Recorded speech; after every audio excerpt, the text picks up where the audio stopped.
ये घटना है पश्चिम बंगाल की। पश्चिम बंगाल में कोलकाता के पास हावड़ा डिस्ट्रिक्ट है, आप सारे लोग जानते हैं। हावड़ा ब्रिज का नाम भी आप सबने सुन रखा होगा। हावड़ा ज़िले में एक जगह है उलुबेड़िया, और उलुबेड़िया में एक पुलिस स्टेशन है जिसका नाम है राजापुर पुलिस स्टेशन। इसी राजापुर पुलिस स्टेशन के हद की ये घटना है और तारीख है 28 दिसंबर 2022।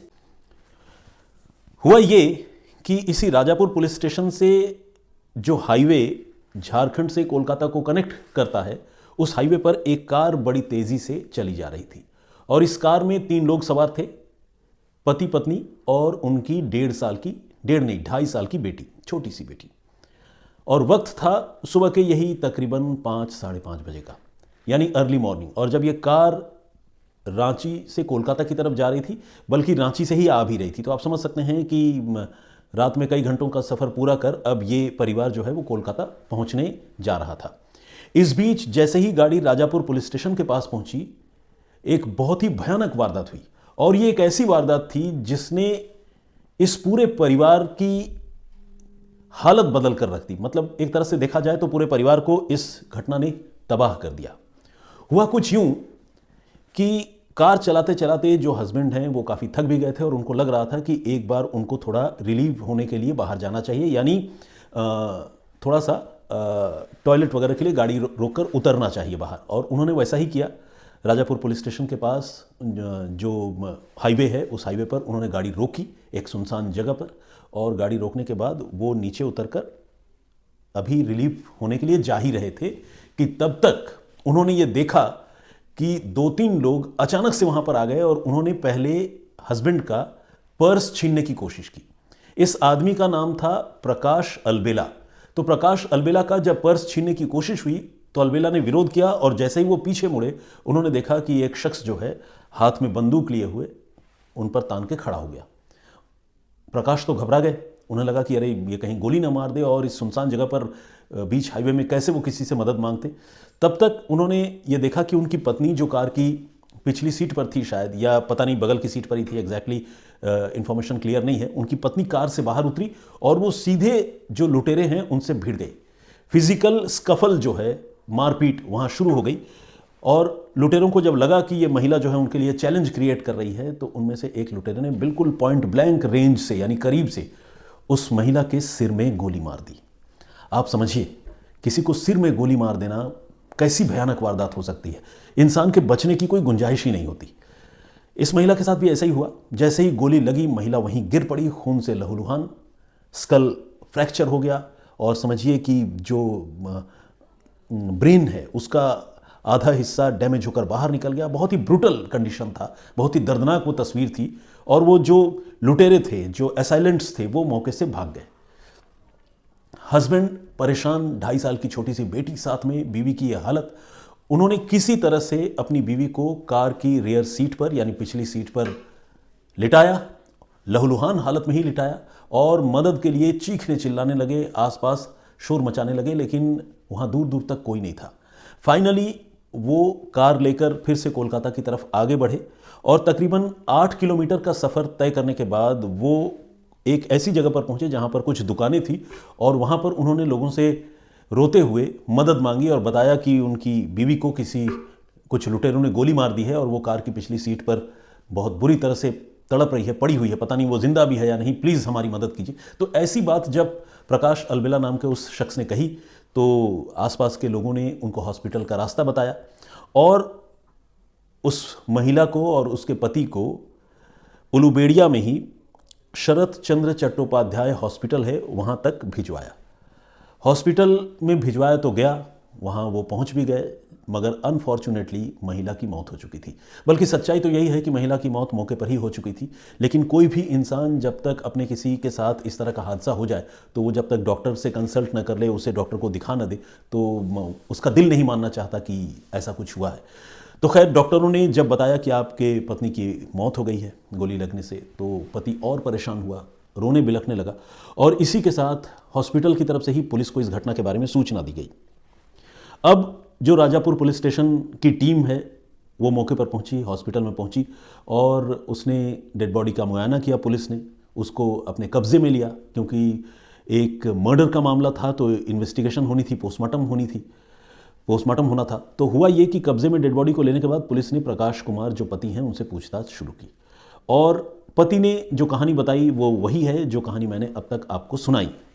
अब पुलिस ने यह तय किया कि वो इस पति को लेकर, प्रकाश कुमार को लेकर मौका वारदात पर जाएगी और मौका वारदात पर जाकर सीन ऑफ क्राइम का एक बार मुआयना करेगी और डेड बॉडी का भी बहुत बारीकी से मुआयना करेगी। पुलिस ने कुछ फॉरेंसिक एक्सपर्ट्स को, जो सीन ऑफ क्राइम के एक्सपर्ट्स होते हैं, चीज़ों को देखकर ये बता देते हैं कि यह घटना कैसे हुई होगी, क्या हुआ होगा, उस तरह के एक्सपर्ट्स को भी अपने पास बुलाया और उनको भी इन्वेस्टिगेशन में शामिल किया। तो फॉरेंसिक एक्सपर्ट्स और पुलिस की टीम मौके पर पहुंची और सबसे पहले तो पुलिस ने मौके पर जाकर देखा कि वो जगह कैसी है, वहाँ की आबादी कितनी है, कितनी दूरी पर लोग हैं, ये सारी चीज़ें पुलिस ने उसको एग्जामिन किया। साथ ही पुलिस ने एग्जामिन किया उस कार को भी जिस कार में ये घटना हुई थी। ये एक हचबैक कार यानी एक छोटी कार थी जिसमें इस महिला की हत्या की गई थी। और साथ ही पुलिस ने आसपास के लोगों से भी बातचीत करने का फैसला किया। तो इस कोशिश में पुलिस ने ये देखा, सबसे पहले मैं आपको कार के बारे में बताता हूँ। पुलिस ने ये देखा और फॉरेंसिक एक्सपर्ट्स ने कि कार में बहुत ज़्यादा खून बिखरा हुआ है। मतलब वो जो पिछला हिस्सा है कार का, चाहे वो पिछली सीट हो या फिर नीचे जो फुटबोर्ड के आसपास का इलाका हो, हर जगह खून ही खून, बहुत ज़्यादा खून बिखरा हुआ था। और साथ ही दिमाग का कुछ हिस्सा, चूंकि गोली सिर में लगी थी, दिमाग का कुछ हिस्सा कार के अंदर ही पड़ा हुआ था। और इसके साथ ही जो गोली का फ्रंटल पार्ट होता है जिसे लेड कहते हैं या बुलेट कहते हैं, वो बुलेट भी कार के अंदर ही पड़ा हुआ था। और इसके साथ ही पुलिस ने डेड बॉडी का जब मुआयना किया तो पुलिस ने यह देखा कि डेड बॉडी में जो है सिर्फ एक गोली का निशान है और वो गोली जो है दाईं कनपट्टी पर लगी है और दूसरी तरफ से निकल गई है। यह भी एक चीज़ पुलिस ने नोटिस की, फॉरेंसिक एक्सपर्ट्स ने नोटिस की। और साथ ही जो पुलिस ने और फॉरेंसिक एक्सपर्ट्स ने कुछ और बातें नोटिस की वो ये कि जिस जगह पर यह घटना हुई थी उससे थोड़ी ही दूर पर एक फैक्ट्री है, जिस फैक्ट्री में कुछ सीसीटीवी कैमरे भी लगे हुए हैं। तो पुलिस ये जानना चाहती थी कि वो लुटेरे, वो किलर्स कौन थे और वो किस तरफ से आए होंगे, किधर गए होंगे।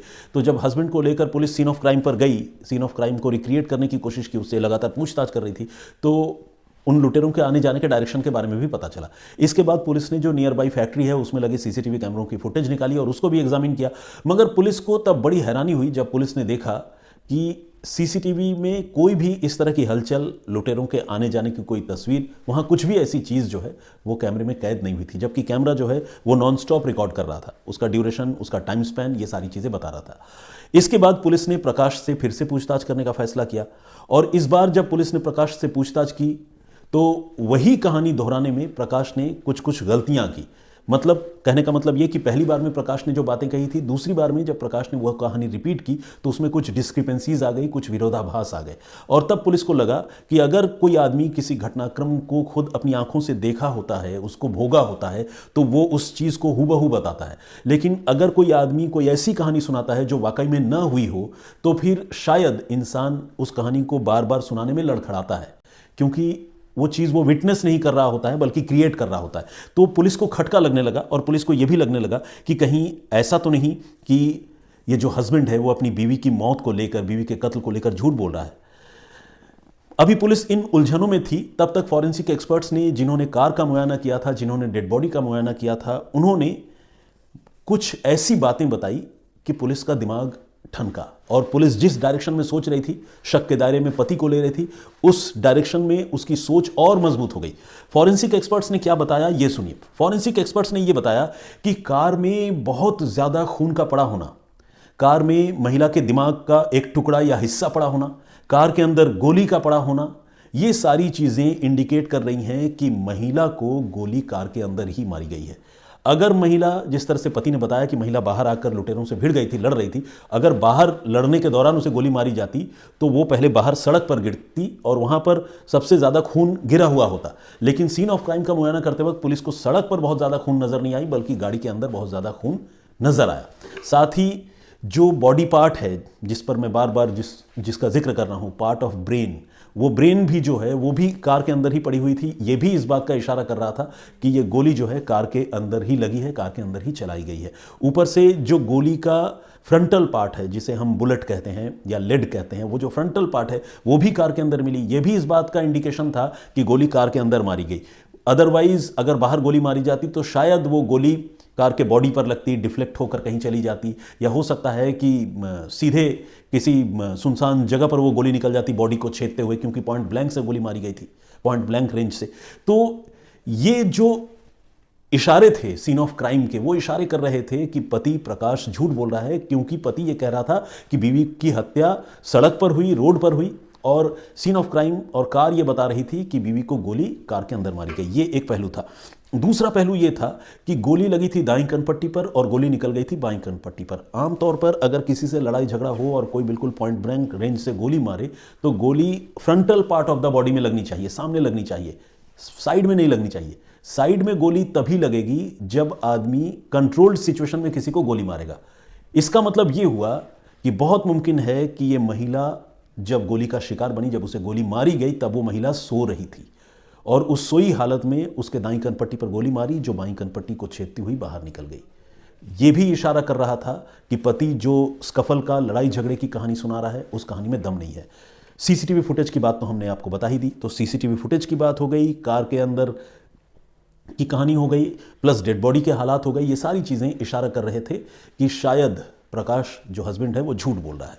अब पुलिस ने प्रकाश से और पूछताछ शुरू की और पुलिस ने प्रकाश से पूछा कि तुम इस घटना के बाद तुमने क्या किया, आसपास तुमने लोगों से मदद मांगी या नहीं। उसने कहा मैंने बहुत मदद मांगा, लोगों से चीखा चिल्लाया, लेकिन मेरी किसी ने कोई मदद नहीं किया, यहाँ कोई नहीं था। जबकि हकीकत यह है कि जहाँ पर यह घटना हुई है उससे बमुश्किल 100 मीटर के फासले पर ट्रैफिक पुलिस का एक पोस्ट है और उस वक्त सुबह भी उस ट्रैफिक पुलिस के पोस्ट पर पुलिस वाले मौजूद थे। अगर प्रकाश सच बोल रहा होता और उसने वाकई शोर मचाया हुआ होता या वाकई ढूंढा होता मदद, तो उसे वहां उन पुलिस वालों की मौजूदगी और उनसे मदद मिल सकती थी। ऊपर से उसके पति ने यह भी कहा कि वो अपनी बीवी को इस घटना के बाद कार की पिछली सीट पर लेटाकर तकरीबन 3 घंटे से मदद के लिए इधर उधर घूम रहा था, लेकिन उसे कोई मदद नहीं मिली। जबकि हकीकत यह है कि 3 घंटे से अगर वो मदद के लिए घूमता तो आप समझिए कि 3 घंटे से अगर वो कार लेकर घूम रहा होता तो न जाने कितने बड़े एरिया में वो ट्रैवल कर चुका होता। जबकि हकीकत यह है कि उसने सिर्फ 8 किलोमीटर का फासला तय किया था और कुछ दुकानदारों से बात करने के बाद एक हॉस्पिटल में अपनी बीवी को लेकर जाने में कामयाब हुआ था। तो ये सारी चीज़ें जयप्रकाश के झूठ की तरफ इशारा कर रही थी। अब जो पुलिस सुबह से इस मामले को इन्वेस्टिगेट करने में लगी हुई थी, उस पुलिस को जब फॉरेंसिक कंफर्मेशन मिल गए तो पुलिस ने प्रकाश अलबेला नाम के इस शख्स पर, उसके पति पर अपना शिकंजा कस दिया और उसे गिरफ्तार कर लिया। इसकी उम्र तकरीबन 40 साल के आसपास है। तो प्रकाश को पकड़ा और फाइनली प्रकाश ने यह कबूल कर लिया कि हाँ, उसी ने अपनी बीवी की हत्या की है। और प्रकाश की बीवी जो है वो कोई मामूली महिला या मामूली लड़की नहीं थी, बल्कि जो प्रकाश है उससे भी कहीं ज़्यादा बड़ा उसका पूरे झारखंड में कद था। वो एक छोटा नागपुरी लैंग्वेज की, छोटा नागपुरी कल्चर की एक सितारा थी, एक एक्ट्रेस थी, एक यूट्यूबर थी जिसका नाम था रिया कुमारी उर्फ ईशा आलिया, जिसके लाखों फॉलोअर्स सोशल मीडिया में मौजूद हैं। और प्रकाश कुमार जो उसका हस्बैंड है वो पेशे से एक फिल्म मेकर है। अब सवाल यह है कि एक फिल्म मेकर हस्बैंड ने अपनी एक्ट्रेस बीवी की हत्या क्यों की और इसके पीछे की पूरी कहानी क्या है। तो इसके पीछे की कहानी यह है कि ये जो प्रकाश है उसकी असल में 2 शादियां हो चुकी है और ये रिया उसकी दूसरी बीवी थी। पहली बीवी से उसे 2 बच्चे हैं और सबसे बड़ी बात यह है कि पहली बीवी के रहते हुए उसने दूसरी शादी की है, तलाक नहीं लिया है। और इस चीज़ को लेकर 2 बीवी और 1 पति के बीच में डिस्प्यूट भी रहा है, जिसको लेकर पंचायत भी हुई वहाँ रांची में, जहाँ के ये रहने वाले हैं, उस गांव में जहाँ के ये रहने वाले हैं झारखंड के। और पंचायत ने ये फैसला किया कि वो दोनों बीवियों का ख्याल रखेगा और उनकी देखभाल करेगा। इस हिसाब से वो कभी पहली बीवी के साथ तो कभी दूसरी बीवी के साथ जो है वो रहता था और दोनों बीवियों के साथ वो वक्त गुजार रहा था। हकीकत एक ये भी थी कि ये प्रकाश जो है काफ़ी कर्ज में था, काफ़ी लोन में डूबा हुआ था। तकरीबन 30 लाख रुपए उसने लोन ले रखे थे। और ये जो रिया कुमारी है उसके पास बैंक बैलेंस तो था ही, शेयर के पेपर्स थे और उसका भारी भरकम इंश्योरेंस भी था। तो ये भी एक इंस्टिगेट करने वाली या मर्डर की तरफ उसके पति का ध्यान खींचने वाली एक वजह थी कि पत्नी को मारें और उसके पैसे जो है वो हासिल कर लें। ऊपर से पत्नी के साथ पति की लड़ाई होती रहती थी और पत्नी के घर वालों का तो यहाँ तक इल्ज़ाम है कि दहेज के लिए भी जो प्रकाश है उनका दामाद, वो उनकी बेटी को लगातार परेशान किया करता था। तो दहेज वाली बात हो गई, पत्नी और पति के बीच की लड़ाई हो गई, रुपए पैसों का लालच हो गया, दूसरी बीवी का भी सीन में होना वो भी एक वजह, और ऊपर से एक एक्ट्रेस होने की वजह से रिया कुमारी उर्फ ईशा आलिया की जो लाइफस्टाइल थी, लेट नाइट पार्टीज़, लोगों से मिलना जुलना, ये सारी चीज़ें भी उसके हस्बैंड को अखरती थी। तो ये भी एक रीज़न था उसके एंगर का, गुस्से का, एंग्विश का। और अक्सर इन दोनों के बीच लड़ाई हुआ करती थी। तो इसी लड़ाई, इसी गुस्से में, पैसे लेने में, तो मल्टीपल रीजंस की वजह से उसने अपनी पत्नी की हत्या करने का फैसला किया। और इसके लिए उसने बड़ी गहरी साजिश रची।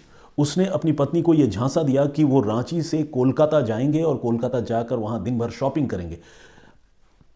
थोड़ा अगर लाइटर नोट में मैं बात करूं तो आमतौर पर महिलाएं हो या गर्लफ्रेंड्स हो, वो शॉपिंग के नाम से तो बहुत सारा अपराध माफ़ कर देती है। तो ईशा भी जो है वो इस बात पर राज़ी हो गई और अपने पति से उसकी जो अनबन थी उसको ख़त्म करके ईशा अपनी छोटी सी बेटी को लेकर अपने पति के साथ मिडनाइट को रांची से कोलकाता के लिए निकली। लेकिन सच्चाई ये थी कि प्रकाश के दिमाग में प्री प्लान्ड था कि वो अपनी बीवी का मर्डर करेगा। और उसने जैसे ही कोलकाता से तकरीबन 60 किलोमीटर पहले सुनसान जगह पर उसको लगा कि यहाँ पर हम मर्डर कर सकते हैं, तो उसने अपनी गाड़ी रोकी और सोई हालत में अपनी बीवी को पॉइंट ब्लैंक रेंज से गोली मार दी। अब से कुछ ही दिनों के बाद 2.5 साल की जो छोटी सी बच्ची है इनकी, उसका बर्थडे था और उसके बर्थडे के लिए शॉपिंग करने के बहाने ये पति, जल्लाद पति, अपनी बीवी को लेकर कोलकाता जा रहा था। लेकिन इरादा शॉपिंग करने का नहीं था बल्कि कत्ल करने का था। और जिसे उसने मिडनाइट नहीं बल्कि अर्ली मॉर्निंग में, मिडवे में उसने उस घटना को अंजाम दिया। लेकिन पुलिस और फॉरेंसिक एक्सपर्ट्स के इंटेंस इन्वेस्टिगेशन और एविडेंस को स्कैनिंग करने के बाद फाइनली इस कातिल पति को कोलकाता की पुलिस ने, या यूं कहें कि हावड़ा उलूबेड़िया की पुलिस ने गिरफ्तार कर लिया। और इसी के साथ एक जो मर्डर का मामला था, वो मर्डर का मामला चंद घंटों में पुलिस ने सुलझाने में कामयाबी हासिल की। लेकिन जिस तरह से प्रोफेशनल तरीके से हावड़ा पुलिस ने इस मामले की जांच की और गुनहगार पति को पकड़ा एक सेलिब्रिटी बीवी के कत्ल के इल्ज़ाम में, वो कहानी जो है वाकई आई ओपनर है, आई ओपनिंग स्टोरी है। तो मुझे लगा कि ये कहानी मुझे आप सबसे शेयर करनी चाहिए, आप सबको सुनानी चाहिए। नए साल पर यह बहुत ही दर्दनाक कहानी है। और इस कहानी पर अब आप जो भी सोचते हैं, जो आपकी राय है, चाहे वो पति के रवैये पर हो, बीवी के विक्टिम बन जाने पर हो, हावड़ा पुलिस के इन्वेस्टिगेशन पर हो, साजिश जो रची गई उसकी गहराई पर हो, आप जो भी सोचते हैं प्लीज़ कमेंट में लिखकर ज़रूर बताइएगा।